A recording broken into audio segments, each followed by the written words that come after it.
Good day and welcome once again to Crash Course, in which myself, Joey Livingston, and Gregory Brahe come together for civilized conversation. Gregory, how are you today? I'm very, very good. I can't do an English accent very well, but I'll do my best here, Joseph. I'm it's been a jolly good weekend, and I've enjoyed myself immensely. So I look very much forward to our conversation today. It started out wonderful, but you lost it and then it picked back up at the end there. Yeah. So, Greg, last week we were talking about suffering. We began with the question, can you have love in a world without suffering? And you said some things which you believed showed that we could. But I'm not sure you got there. Do you believe that you got there? I think I at least made my opening point, but I wanted to make a quick clarification there. We didn't ask, can there be love, but can love be demonstrated without suffering? Was the specific question. Yeah. I'll tell you what, we've talked a lot about love this week, and one thing I realized in listening to you and to you dialogue with others about love, etc., is that your view of love may be, once again, different than mine. I really appreciated something that I believe it was Esta Ann said about love, which is something that I very much believe about what love is, and that is that love is the fulfilling of a need. And so, almost by definition, that's if that definition is accepted, I win, because the very idea of a need implies some degree of suffering, wouldn't you say? I disagree. It implies a lack or neutrality, but I guess it depends on how we're defining suffering. If simply a lack of love is considered suffering, then yes, that'd be tautologically true. But Well, no. I would argue No. that Just that's sort of a just the neutral need point. of something, the need of anything, would imply that you are suffering because you lack that thing that you need. That is what suffering is. Is not just somebody gives you an Indian burn. Suffering is where What did I say about racial slurs, Joey? Really? I'm sorry, a Native American blister. All right. We've been trying for such. I apologize, everybody.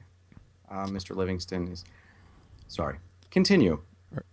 Are you sure? Are you sure you're finished? No, but we can carry on anyway. But anytime that you are in need of something, you have a degree of suffering. I think I really foresee a problem here about to happen, because this reminds me very much of our argument over what was evil. And I am very much a believer in a sliding scale. You can say that the amount of suffering that you are undergoing when you are hankering for some nachos is infinitesimally small, but it is still there. And if somebody buys me those nachos, they are expressing love to me. I mean that's a fair point. There's the concept of suffering is a pretty broad concept, and it may not be possible to define exactly what what qualifies as suffering and what is simply a desire in that respect. So I mean, or what qualifies as a need and what's a desire. So you may very well be right that if a need is not being met, a need, I think, would imply that it is a necessary aspect of life, or of functioning. Well, And and in that again, need sense, need can be need is just as much on that sliding scale. I mean, I'm not here to argue the difference between need and want. If you want something, that is just a very perhaps insignificant need, or arguably insignificant need. Again, back to my example of nachos. I'm bringing up this example because it is the perhaps the most one of the most shallow examples of a need that you could have. One could say, you don't you don't really need nachos. Just sit there and watch your football. But you know, if I have a hankering for some nachos, there is some suffering there. Now I can solve that suffering in various ways. I can just stand there and bear it, and I could say, you know what, nachos are fattening, and I'm not going to give in to this desire that I have within me to eat nachos just because I like them as a kid when my body could take any thing that I put inside of me. Doesn't mean that I need to eat it as a middle-aged man. I could eat a pickle instead. Or somebody could fix me some nachos and I would say, wow, you have...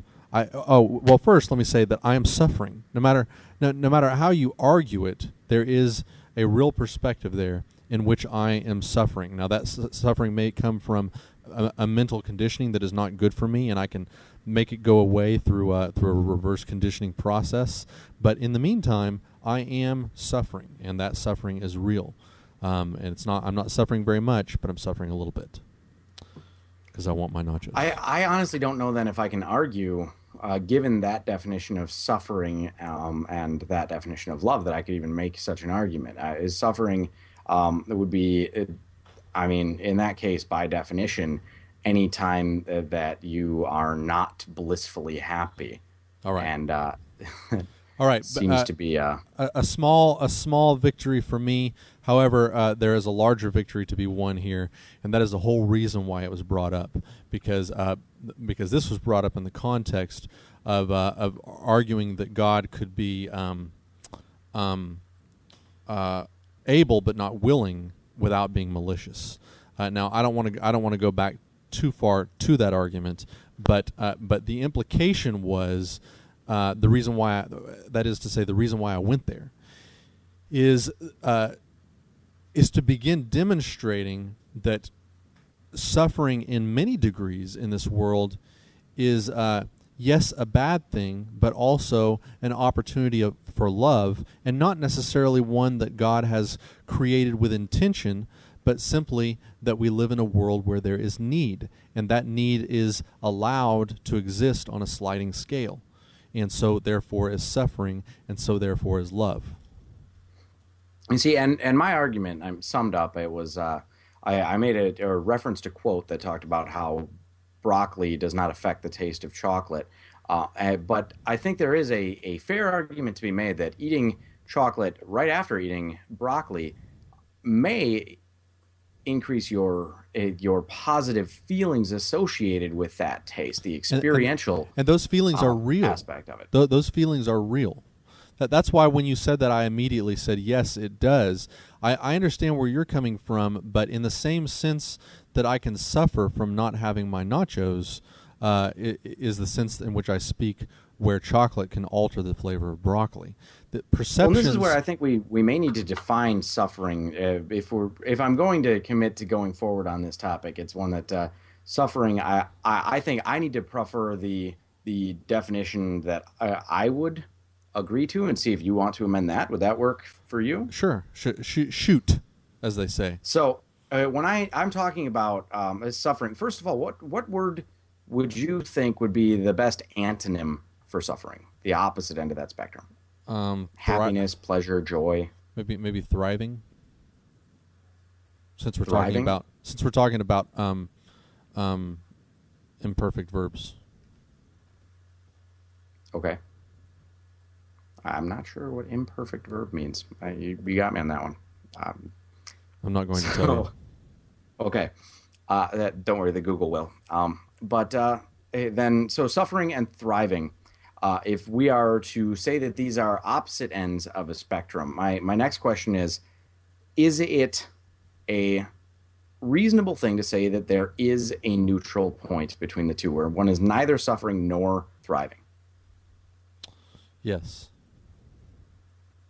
Okay, so then my argument is that suffering is best defined as any deviation from neutral, where someone is not only not thriving, but actually suffer. I mean, it's hard to not use that in its own, or the word in its own definition, but somebody is actually experiencing a negative situation versus then thriving would be somebody who is not only not experiencing a negative situation.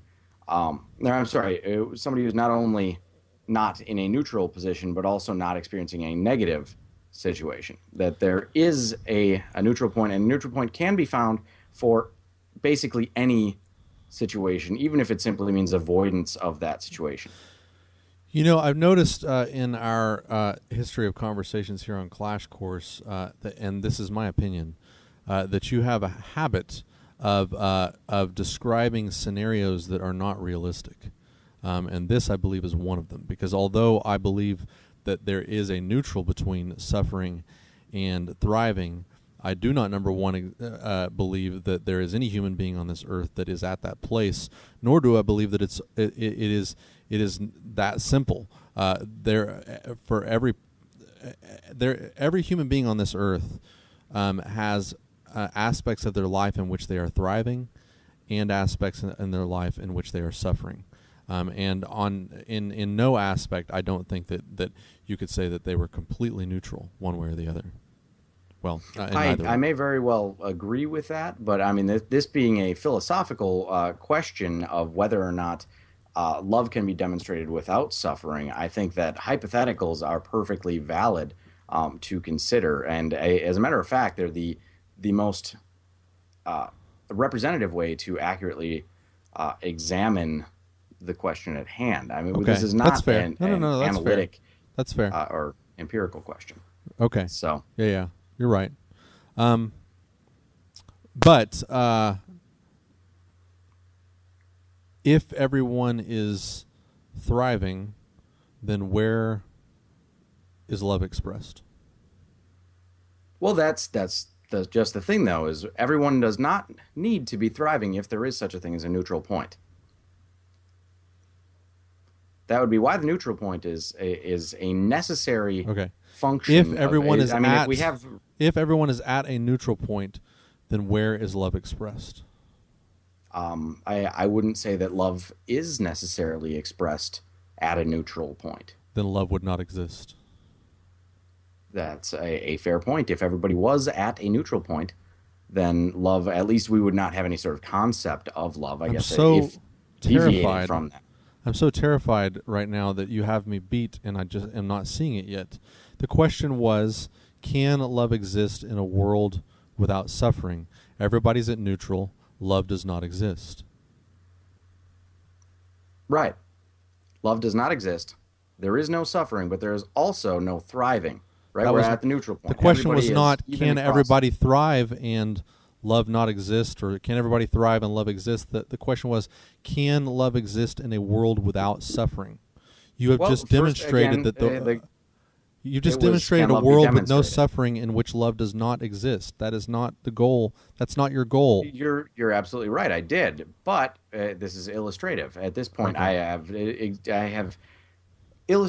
given an example of a love a world where everybody is at neutral. Hypothetically speaking, they are neither suffering nor thriving in any aspect of their lives. Everything is simply neutral. They are what would best be described, and it's I don't know if the term is there, but is something you're familiar with, but philosophical zombies, things that act like people, talk like people, interact like people, and to any observer would be people, but don't actually have a consciousness going on inside of their head.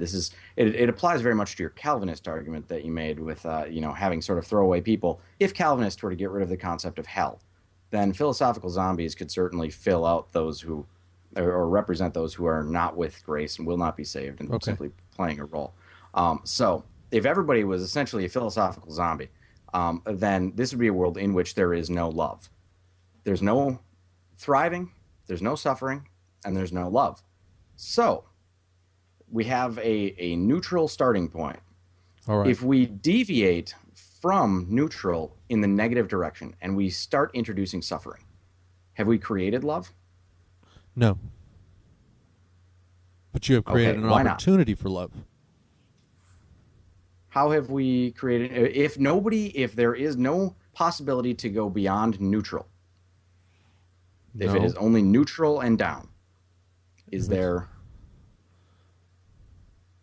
okay, so you are asking me if there is a world where there is no positive, can there be suffering without love? The answer is yes, and how would that be the case? because you have said that there's all negative and no positive, and I have to abide by your Oh, that rules. then there has to be.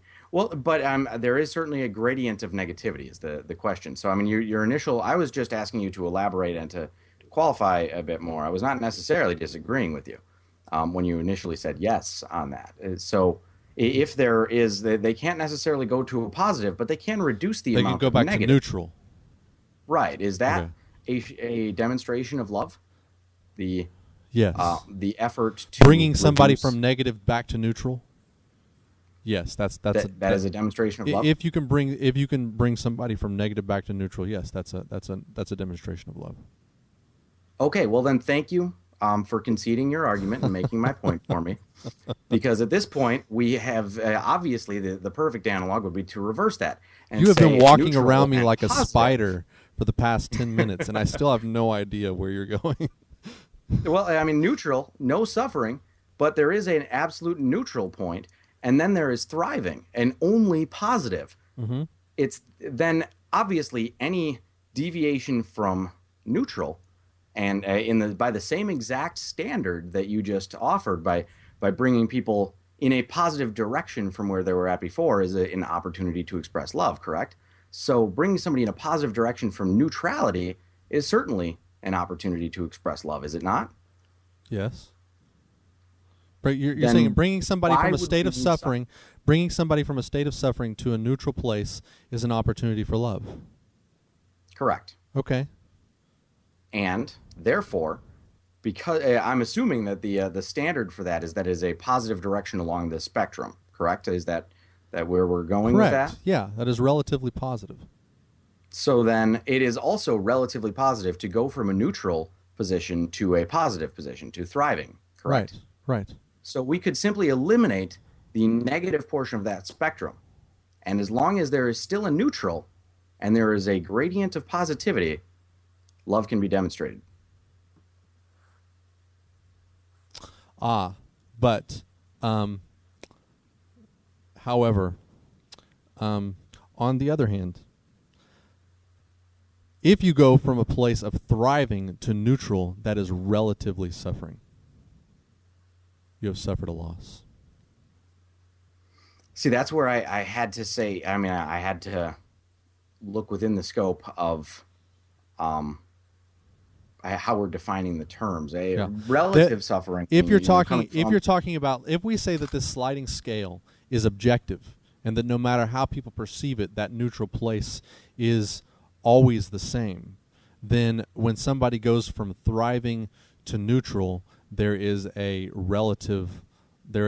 loss and a degree of suffering, relatively speaking. If, however, you say that sliding scale is subjective, and that the person themselves decides where they are based upon their own perspective, and they go from thriving to neutral, then then you would have to. I would ask you to acknowledge the human psyche in recognizing that neutral place would constantly be changing, and where what was once neutral will soon become the negative, and so there is an absolute loss, subjectively speaking. I don't know if I can accept that, simply given, again, that we're talking about this in the context, I guess. I know it wasn't explicitly stated, but I think that the argument is relevant because it originated from the question of an omnipotent God. And if there, once again, jumping into the hypothetical aspect of this, if there is a way where somebody can gradually or instantaneously go from a positive to a neutral without experiencing that in a negative fashion where it causes them to suffer, but simply to sort of wind down. It's sort of Yeah, I Not feel like to you're. get too You know, graphic I really here, but appreciated your correction of me when you said that hypotheticals should, of course, be allowed in this scenario. I had to respect that because you were absolutely right. But I feel like you're suspending way too much reality at this point. You're now inserting things about human. You're now changing, what the human being is about, what perception you are means. absolutely correct, because what we're talking about, though, You is a can win. hypothetical. There isn't a single argument that you couldn't win if you can go science fiction on everything. Isn't that a wonderful little revelation that we've stumbled upon here about how, when you introduce the supernatural into solving problems, there's nothing you can't do? Well, that's all fine, my atheist friend, but that isn't what we're talking about right now. I mean, in a way it is, because the reason that I wanted to tackle this question is because I believe in a naturalistic world where that is not a practical application, and it's not plausible, even if it were potentially possible in some hypothetical world. I certainly see the world as a fashion in which there is random events that cause Okay. suffering and that we enjoy. But But I am talking about when I ask the question, can you have a world? Can you have love in a world without suffering? I am looking at our real world and everything about it and subtracting suffering. So let me reframe the question, rephrase the question. Can you have the fulfilling of needs in a world without needs?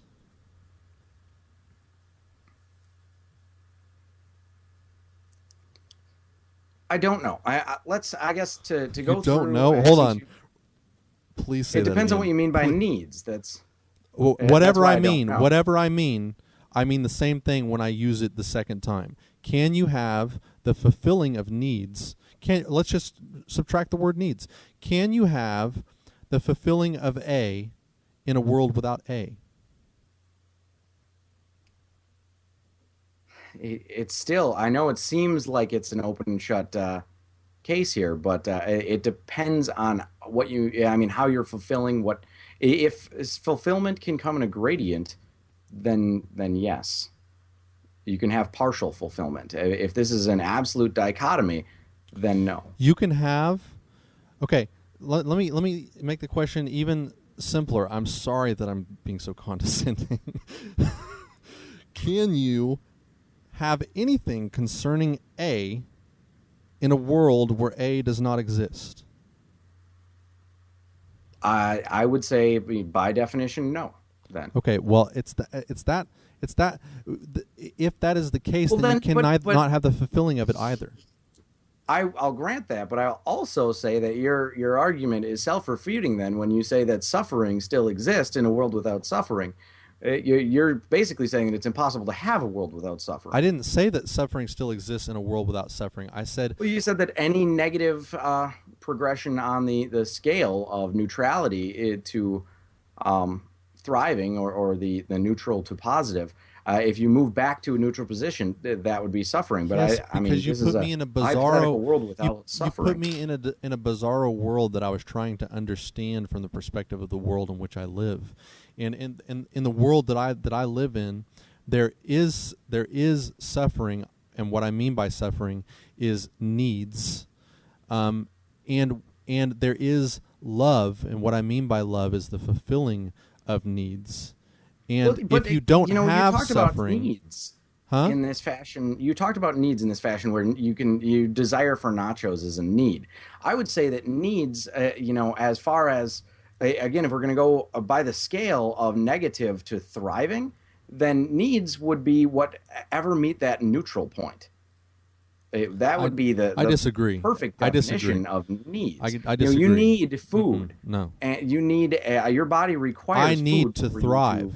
I need to thrive. I need to do better and better every day. If I stay in the same place, I, like any other human being, will die inside. That might be a subjective need,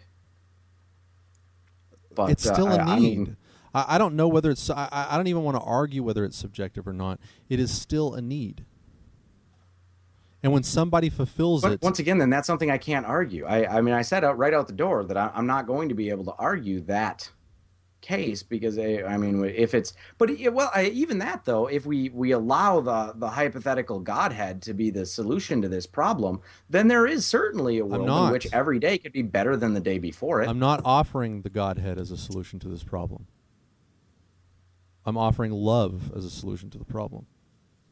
But God is love. Ladies and gentlemen, this show is broken.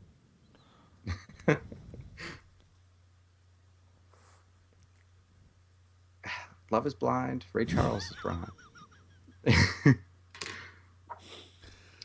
I'm not offering the God as a solution. I'm making a simple statement. Love as the fulfilling of needs cannot exist in a world where there is no suffering being, having needs. We all, whether those again, needs are I subjective can't or argue objective. against that.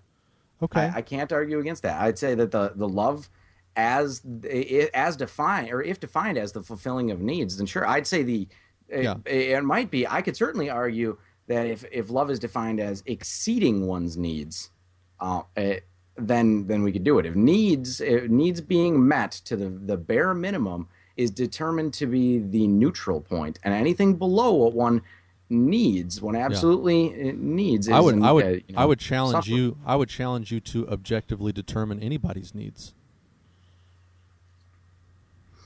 I don't know. If I in could do order that. to determine somebody's needs, I'm you sure have that I'm not to have to accurate. include the person's own opinion.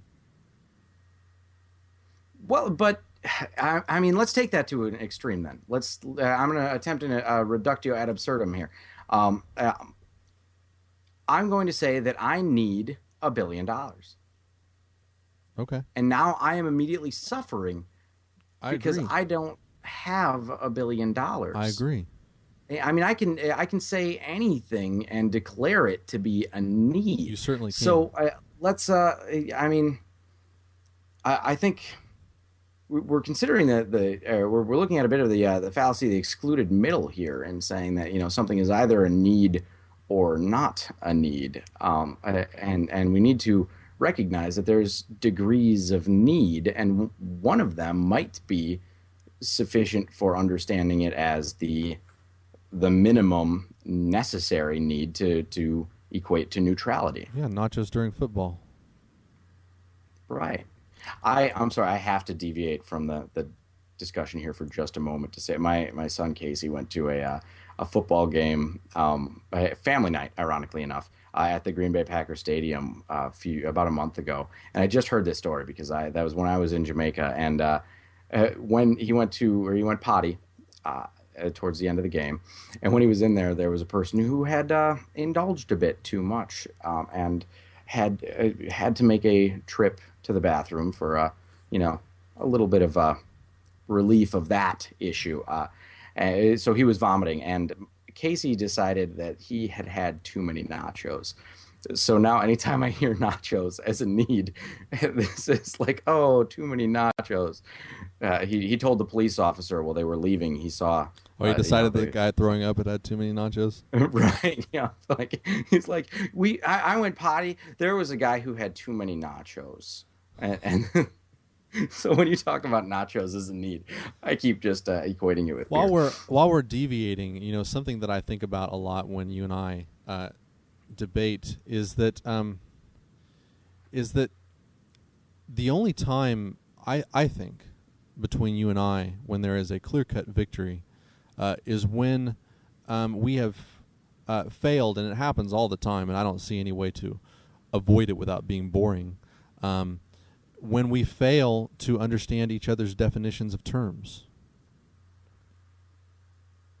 I'd have to agree that, and I think it really elucidates quite a bit of the reality that humans struggle with as well, and why it's so Exactly my difficult point. to come to agreement on anything. There are irrational people out there that come to irrational conclusions based on their own definitions. And that's a whole different discussion to have. But it makes me wonder how maybe I don't think that we would all immediately be in agreement if we began to struggle in this way.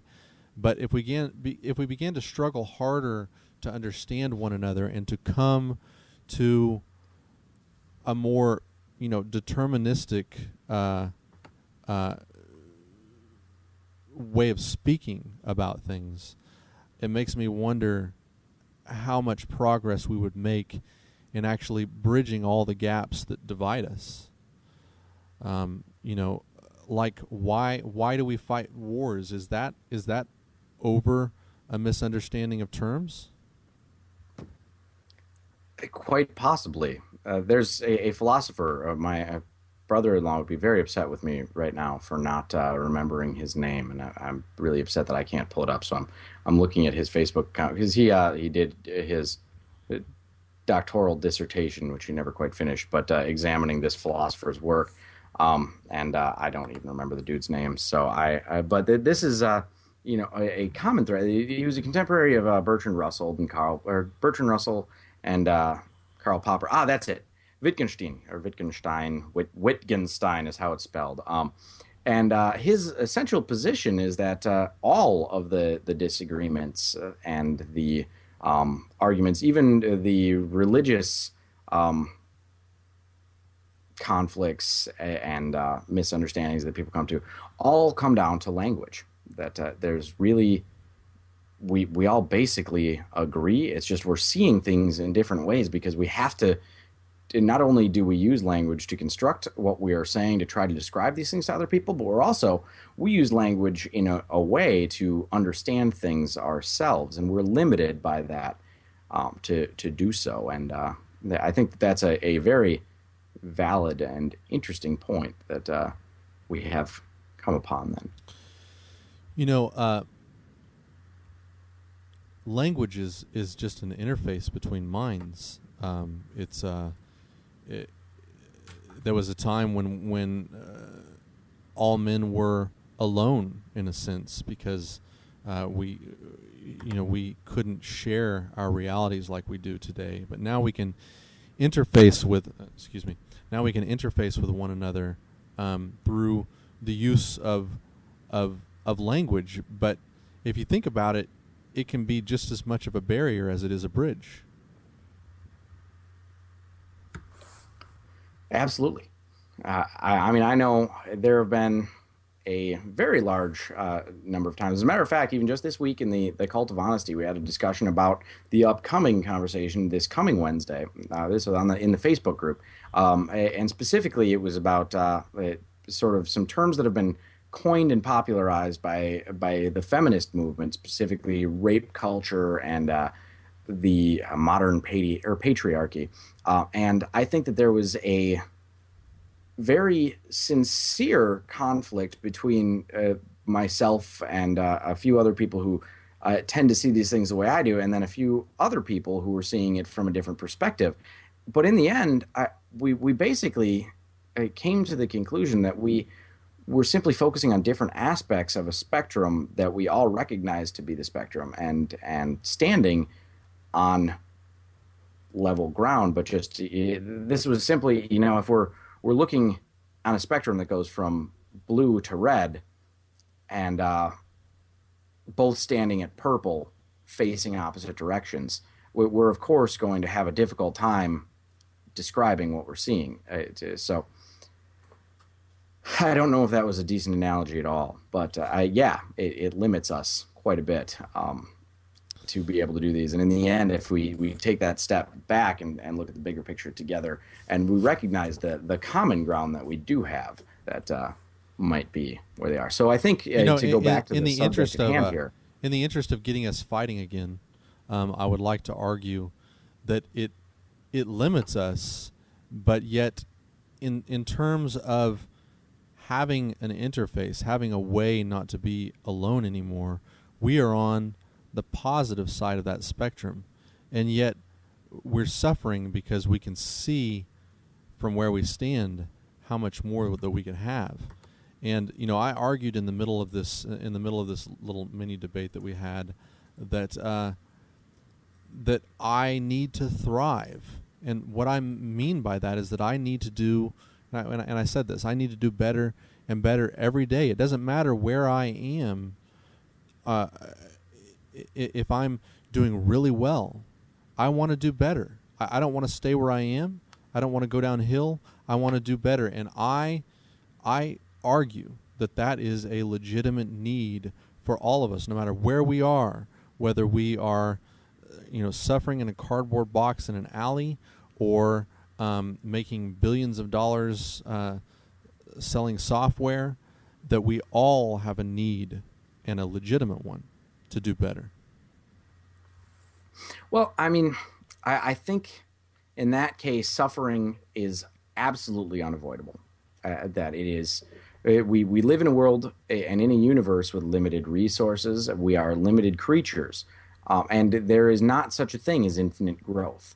There will inevitably in every person's life, it simply will run out of time. Our Sure. bodies will become incapable of maintaining so that's where the introduction of the supernatural is the only solution to that problem. But I agree with you that that's, if we're not introducing the supernatural to it, there is no argument that suffering can be avoided. Right. It's something that I have to. And I'm not interested in make an introducing appeal the to supernatural here. I think that that the natural is enough most of the time for me. And in any other regard these days, I just use my imagination and wonder what's beyond that which I can see. Because no matter how far I can see, there's always more, and I just wonder what's there. But as What far then as was the purpose to this topic? for, If we weren't talking about in a hypothetical world with related to the supernatural creator from the conversation that preceded it, what was the purpose of exploring this topic? it did stem from a hypothetical conversation about the supernatural, but in my opinion, the moment the question was asked, it became an interesting topic all on its own. And I think that it's healthy to argue about this topic without connecting it to some theological idea, because if I think that if we both can explore the idea of love and suffering, I really like the way I define it, but if you have a useful way to define these terms as well, I'm sure we might conclude that yes, you can have a world without suffering in which love exists. This is, But I don't know. It's something that we have to look at hypotheticals. I did a fair amount of research on, I believe it was Kant's ideas on this this question. I don't remember any of the terminology because it was over a year ago when I did this, and it was just for the purpose of a particular discussion. So, of course, in one ear and out the other to some extent. But what I will say is that I believe it was Kant who said that there's really no such thing as objective positive or negative. Even in that basically everything is a subjective case. That there's we can only weigh one thing against another, and it was related to matters of taste. That once again, going with the broccoli and chocolate thing, and I may need to do a little bit more research into that before I can really explain it better. But it to me seems like it is avoiding a very real aspect of reality, as long as we recognize that there's. It's difficult to verbalize here, I guess, but as long as we recognize that suffering is also a relative term, and there comes a point when suffering, meaning dropping from a positive to a neutral, might simply be better understood by a terminology or a different term, or the term that would be anything that exceeds the neutral point being a different term. If you want to argue hypotheticals, fine, but I don't accept that in the real world there is an objective neutral. I'd say that there's an objective neutral in many questions of ontological existence. That there's both. Say you get into a fist fight You can win or you can lose. The neutral to that would be not getting into a fist fight. That's it perfectly valid in that respect. You know, you may not get that positive from the win, but you also won't get the negative from the lose. And there's avoidance. There's also things like, say you're trying a new food. Okay, You but may really hold on. enjoy this new Let's food. let's It may focus on taste that like example, for garbage. example. But let's focus on that example for a second instead of going to many different examples. You that the objective neutral that you just suggested is your opinion. There are plenty of people in this world who would argue that not getting into a fist fight is not an objective neutral for them. They that is actually a suffering position for them because they love to fight. Some of those people are called professional boxers.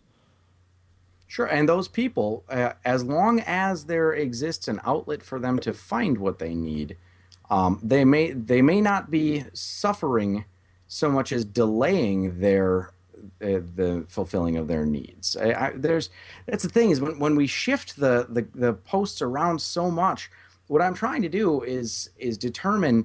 I'm trying to argue against the necessity of suffering in a relatively objective term. Is saying suffering is I'm trying to define it as that which would go below sort of an ontological neutral, something where we are simply existing as we are, not suffer or not experiencing pain or sorrow, but not experiencing joy or happiness. It floors me that you are arguing for an existential neutral.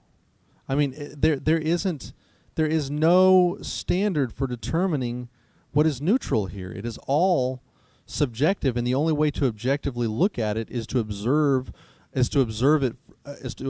a human being from the outside and simply make an observation about how they define their neutral subjectively.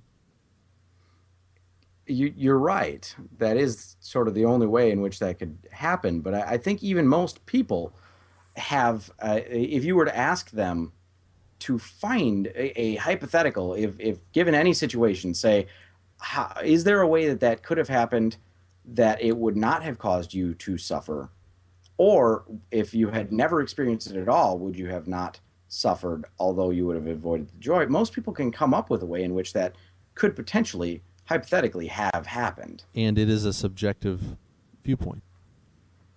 Sure, but I think even everyone. that proves that as long as even, and I'm going to go out on a limb here to say, as long as everybody could conceive of a way in which something would not have caused them suffering, then suffering need not exist. If that world consists of population 1 person.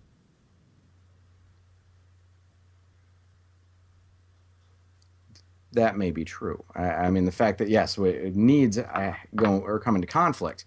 You know, if once again, I have absolutely no problem recognizing that suffering needs to exist in the natural world in which we live, where there's limited resources and limited time. I granted that already. I would suggest that it has to exist I mean, we are struggling very much with the hypothetical here, and you and I are both making subjective decisions as to how far into the hypothetical we want to go. I think the reason we're suffering, though, is because the understandings that we brought into it were different. That I was under the impression that we were going to be discussing this in the context of the previous discussion, in that it was delving into the concept of we can bring it back to the previous discussion if you'd like, but I don't think that it's fair to connect it to the previous discussion in such a way that it has to hinge upon the supernatural. I think the supernatural should hinge upon it rather, because you and I should be able to have a realistic discussion about love and suffering, which is not the case when it comes to the supernatural by definition.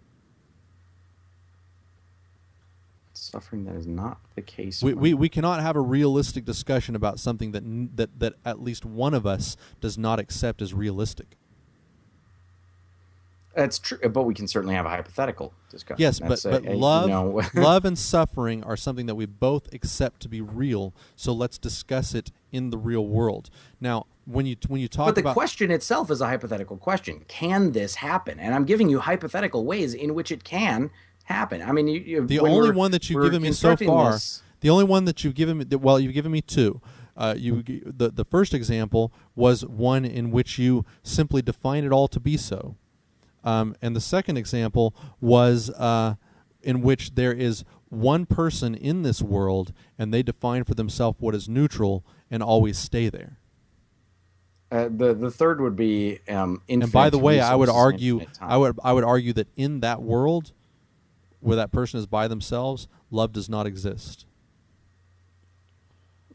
That may be true. It's perfectly Can you plausible at least and still exceed? with Can you at least concede that your argument is much more difficult to make than mine is?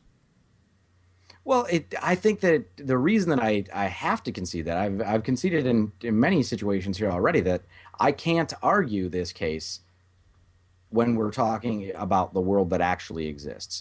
When we're not talking about hypothetical worlds, then I can't answer a hypothetical question. All I'm You're asking, asking ontologically, does yeah, suffering and love related in the world in which we live? And yes, of course they are. I understand But that in this world we have love and we have suffering, so it's not realistic to make that argument here. What I'm asking you is to take a hypothetical and only change to one or two things. One being this world without suffering, and the second being this world without love. And can you take this world that we live in now and subtract suffering and still have love? and that's one where you're saying, can you do that? And then you're immediately saying, well, you can't subtract suffering. That's the problem, is that the goalpost is shifting in saying that I'm saying you can subtract. Okay, hypothetically, we're going to subtract suffering, and you're like, great. Well, there's anytime we make a negative shift from a positive to a neutral position, then it is suffering, and therefore that is not a world without suffering. So, I mean, in a hypothetical world without suffering, there can still be love. Any positive and anything I, that is I, positive above neutral, even if it maintains its steadiness at that state, it would be a perfect way. You don't necessarily need to be progressing positively in the above neutral. It doesn't need to go from a 1 above to a 2 above to a 3 above. As long as it doesn't go backwards along that scale, then you'd still be fine, right? I do agree that you can define suffering in the way that you are defining it, and define love in the way that you are defining it, and it be possible. And you have also agreed that I can do the same thing. What I don't agree to is that you can't take my definitions and deny that they fit the conventional uses of those terms. They are not idiosyncratic, as Chris. No, and Chris I says. do not believe that your definitions are a poor fit. I'm saying that when using your definitions, the question becomes nonsense. That there is not a way to ask that question using your definition, because you have defined Yes. suffering in such a way that it makes the question unanswerable. But they demonstrate through a conventional usage of those terms that you cannot have one without the other, and I think that's poignant to note that you cannot have what most people accept as love in a world where there is no what most people accept as suffering. And that's one where we're still accepting that there would have to be We're out of negative time. shifts toward thriving, or from thriving, Yeah, toward a neutral position. So as long as people are always as happy or happier or at the level of thriving or more thriving than they were the moment before, yeah. then there can certainly be opportunities for love, and there need not be suffering. Nobody's happy As long as staying there's in. never a negative shift in that way. Nobody's happy staying in the same place that they are currently in for the rest of their life. We're out of time, and this has been a blast as always on Clash Course with my cantankerous partner in crime, Greg Brahe. When we get old, we will throw our canes at each other. but mine will be spiky and poisonous. We'll see you next week on Clash Course.